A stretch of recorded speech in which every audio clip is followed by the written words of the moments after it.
ایک مرتبہ جبرائیل امین نبی علیہ السلام کے ساتھ گزر رہے تھے اپنے خیمے کے قریب سے، تو جبرائیل نے کہا یا رسول اللہ یہ آپ کا ابو ذر ہے؟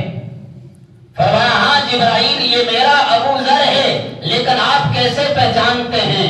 جبرائیل فرماتے ہیں یا رسول اللہ زمین والے اتنے اس کو نہیں پہچانتے، فرش والے اتنے اس کو نہیں پہچانتے جتنے اس ابو ذر کے چرچے آسمانوں پہ ہو رہے، جتنے فرشتوں میں اس کے تذکرے ہوتے ہیں اتنے زمین والے بھی اس کو نہیں پہچانتے۔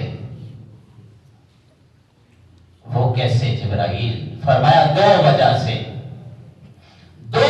سے عرش بری پہ جس کا چرچا ہے وہ ابو ذر ہے، فرمایا کہ وَبِقَلْبِهِ وَبِقَالِبِهِ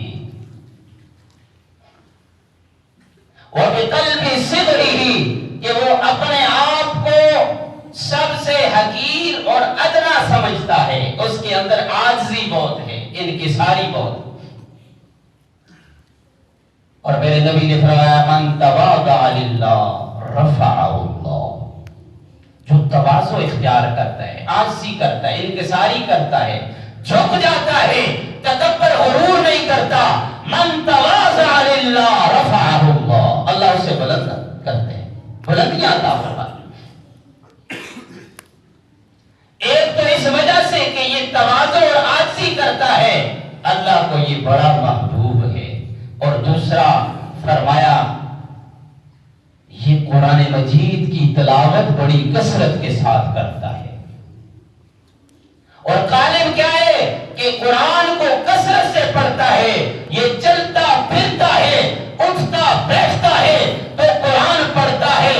یہ ابو ذر ہے جو چلے اور پھرے، اٹھے اور بیٹھے اور قرآن کی تلاوت اس کے لبوں پہ جاری ہے، تو اللہ فرماتے ہیں میرے محبوب تیرا ابو ذر چلتا تو زمین پہ ہے، چلتا تو فرش پہ ہے، لیکن اس کا تذکرہ عرش بری پہ ہوتا ہے، چلتا تو لوگوں میں ہے، چلتا تو انسانوں میں ہے، لیکن اس کے تذکرے عرش بری پہ ہوتے ہیں، اس کے چرچے فرشتوں میں ہوتے ہیں۔ یہ ابو ذر ہے جو اپنے آپ کو عاجز کہتا ہے، انکساری کے ساتھ گڑ گڑاتا ہے اور قرآن کو پڑھتا ہے، قرآن کو اس نے سینے سے لگایا ہوا ہے، اور اللہ یوں انہیں مقام اور مرتبہ عطا فرماتے۔ یہ ہے ان اللہ یرفع بہذا الکتاب اقواما۔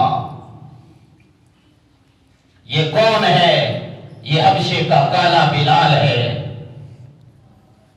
اے جبرائیل یہ جنت میں اور آپ دو ہیں، یہ تیسری آواز کہاں سے آئی؟ ہاں یا رسول اللہ یہ تیرا بلال ہے، یہ اس کے قدموں کی آہٹ ہے۔ او بلال تو کیا عمل کرتا ہے کہ تیرے قدموں کی آہٹ مجھے جنت میں سنائی دیتی ہے؟ یا رسول اللہ میرا تو کچھ عمل نہیں، بس صرف یہ عمل ہے میرا وضو ٹوٹ جاتا ہے، میں وضو کر لیتا ہوں، ہر وقت باوضو رہتا ہوں، ہر وقت وضو میں رہتا ہوں، اور وضو کے بعد 2 رکعت پڑھ لیتا ہوں، تحیۃ الوضو پڑھ لیتا ہوں، بس یہ میرا عمل ہے۔ اللہ فرماتے ہیں میرے محبوب ہے تو تیرا بلال ہے، حبشے کا بلال ہے۔ فرمایا کہ اتنا مقام اور مرتبہ اس کو کیسے ملا کہ وہ صرف نبی کی سنت پہ عمل کرتا ہے، وہ پاک اور صاف رہتا ہے، باوضو رہتا ہے، اور 2 رکعت تحیۃ الوضو پڑھ لیتا ہے۔ میرے بھائیوں دوستو ہمیں بھی غور کرنا چاہیے، فکر کرنی چاہیے، ہم بھی قرآن کو سینے سے لگائیں، اللہ وہ مقام اور مرتبہ عطا فرمائے گا۔ حضرت امام شافعی رحمہ اللہ کے بارے میں آتا ہے رمضان المبارک میں وہ 61 قرآن مجید پڑھتے تھے، 61 قرآن۔ حضرت امام بخاری رحمہ اللہ 60 قرآن مجید کا ختم رمضان المبارک میں کرتے تھے۔ امام اعظم ابو حنیفہ رحمہ اللہ 63 قرآن مجید رمضان المبارک میں ختم کرواتے۔ ذرا میں اور آپ کی غور کریں، ہمارا ایک قرآن بھی ہم نے پڑھا؟ پہلا عشرہ ختم ہو گیا، اولہ رحمہ، رحمت کا عشرہ ختم ہو گیا، اوسطہ مغفرہ، یہ مغفرت کا عشرہ شروع ہو گیا۔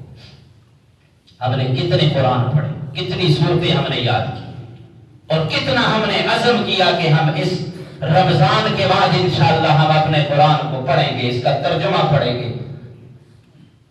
غور کریں، زندگی کا کوئی پتہ نہیں کس موڑ پہ آخری شام ہو جائے۔ کتنے لوگ ہمارے پیارے گزشتہ رمضان میں ہمارے ساتھ سحری افطاری کرتے تھے، نماز پڑھتے تھے، آج وہ ہم سے جدا ہو گئے، بچھڑ گئے۔ اس لیے قرآن کو پڑھیں۔ کبھی یہ بہانہ ہیلا بہانہ نہیں چلے گا، میری عمر بڑی تھی، میری فیکٹری کا کھانا، نہیں نہیں نہیں۔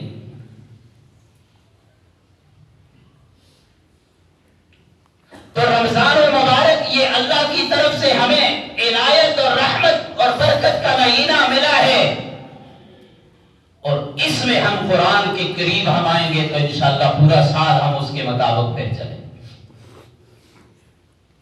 ہمارے اسلاف میں امام جزری رحمہ اللہ، جب ان کا انتقال ہوا تو ان کی ہمشیرہ بیٹھی تھی، آپ نے اپنا سر